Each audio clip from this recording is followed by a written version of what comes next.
निकाय चुनाव का बिल्कुल बच चुका है। उसी को मद्देनजर रखते हुए कांग्रेस पार्टी की आज कमान सराय गुरुग्राम में निकाय चुनाव प्रभारी करण दलाल ने समस्त कमेटी के सदस्यों के साथ और तमाम गुरुग्राम जिले के कांग्रेस कार्यकर्ता एवं पदाधिकारियों के साथ बैठक की, जिसमें एससी जिला अध्यक्ष अनिल धानक भी शामिल रहे।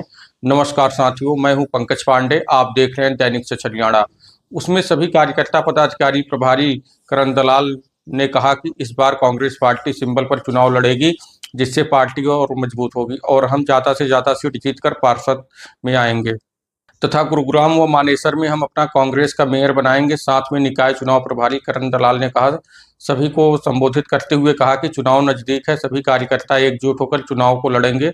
जिस प्रकार से हमने लोकसभा का चुनाव और विधानसभा का चुनाव लड़ा है, हम जीते हैं। सभी कार्यकर्ता एकजुट होकर चुनाव को लड़ेंगे। जिस प्रकार से हमने लोकसभा का चुनाव और विधानसभा का चुनाव को लड़ा है और हम जीत के काफी नजदीक रहे, परंतु हमारे साथ जाती हुई है।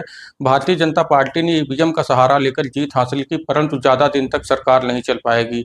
2025 में यह सरकार बदलने वाली है और हरियाणा के अंदर कांग्रेस पार्टी की सरकार बनने जा रही है। मैं इस बात को पूर्ण विश्वास के साथ कह सकता हूं, क्योंकि हमें माननीय न्यायालय पर पूरा विश्वास है। साथ में उन्होंने पुलिस प्रशासन पर भी गंभीर आरोप लगाते हुए कहा कि पुलिस का विधानसभा चुनाव में जिस प्रकार का रवैया था वह पहली बार देखने को मिला है। मैंने तमाम चुनाव लड़े हैं और जीता, परंतु इस बार पुलिस प्रशासन ने एक तरफ भारतीय जनता पार्टी का साथ देते हुए दिखे। मेरा अपने कांग्रेसी साथियों से एक ही कहना है कि इस बार हम इस चुनाव में जो पार्टी के नियमानुसार जो भी आदेश दिए जाएंगे उस पर हम चुनाव लड़ेंगे। आप लोगों की मांग है कि सिंबल पर चुनाव लड़ा जाए, जिसको लेकर मैं यह बात अपने साथी अशोक गर्ग, शहर प्रभारी निकाय चुनाव गुरुग्राम जिले को लेकर शीर्ष नेतृत्व कांग्रेस पार्टी को अवगत कराएंगे, जिससे सिंबल पर चुनाव पूरे प्रदेश के अंदर लड़ा जाए। आगे की रिपोर्ट में देखिए कि करण दलाल ने मीडिया से बातचीत करते हुए क्या कुछ कहा। दलाल साहब, आज आप पहुंचे हैं गुरुग्राम में और आपको प्रभारी भी लगाया गया है, सह प्रभारी भी मौजूद है। लोगों की खासकर मांग जो सिंबल पर चुनाव लड़ने की है, क्योंकि कहीं ना कहीं आपने जितनी भी बात की है वो कहीं ना कहीं गोलमाल है, उससे कोई भी कुछ नहीं। वो चाहते हैं कि आप स्पष्ट बात करें और जनता की स्पष्ट बात होता। और चुनाव पर क्या कांग्रेस पार्टी सिंबल पर लड़ना चाहती है और आगे की क्या रूपरेखा है नगर निगम चुनाव को लेकर मानेसर गुरुग्राम? आज जो बैठक गुरुग्राम जिला कांग्रेस के कार्यकर्ताओं के साथ मैं और भाई अशोक गर्ग जी ने की है, तो सभी हमारे साथियों का ये मत है कि ये चुनाव सिंबल के ऊपर लड़ा जाना चाहिए। और ये अपने सभी कार्यकर्ताओं की इस राय को आज ही हम पार्टी हाईकमांड तक पहुंचाएंगे और हम भी ये बात कहेंगे कि ये जो चुनाव है निकाय का, ये सिंबल के ऊपर लड़ा जाना चाहिए। और जैसा मैंने आपसे कहा था, हमने ये भी उनको बताएंगे कि हरियाणा में बीजेपी की बेईमान सरकार ईवीएम के साथ खिलवाड़ करती है, छेड़खानी करती है।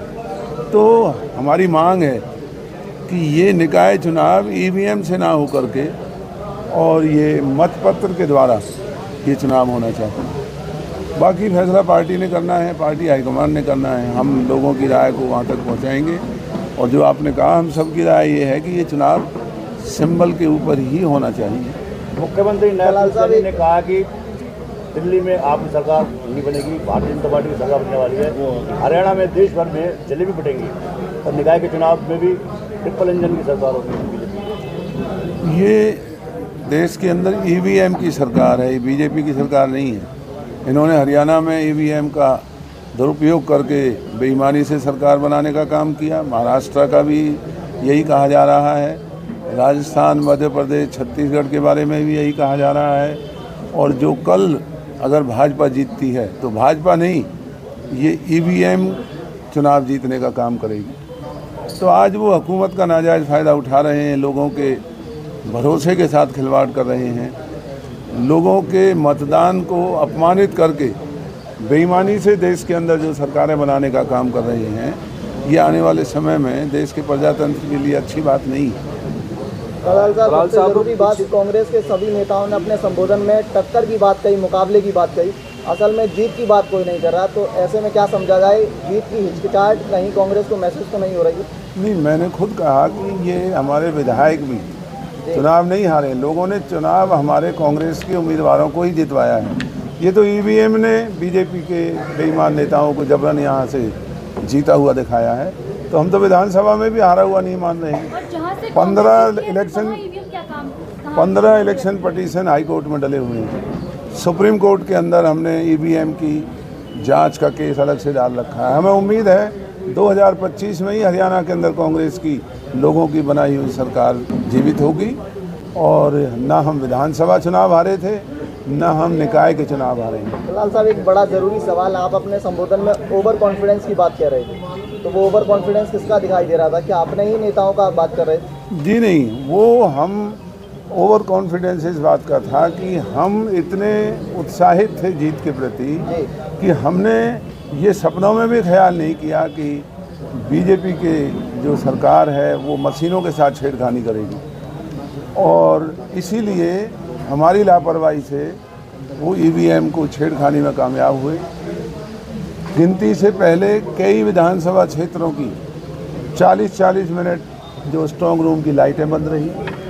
तमाम ऐसी खबरों से जुड़े रहने के लिए आप हमारे चैनल को देखते रहें। हमारे चैनल को लाइक करें, शेयर करें, सब्सक्राइब करें। नमस्कार।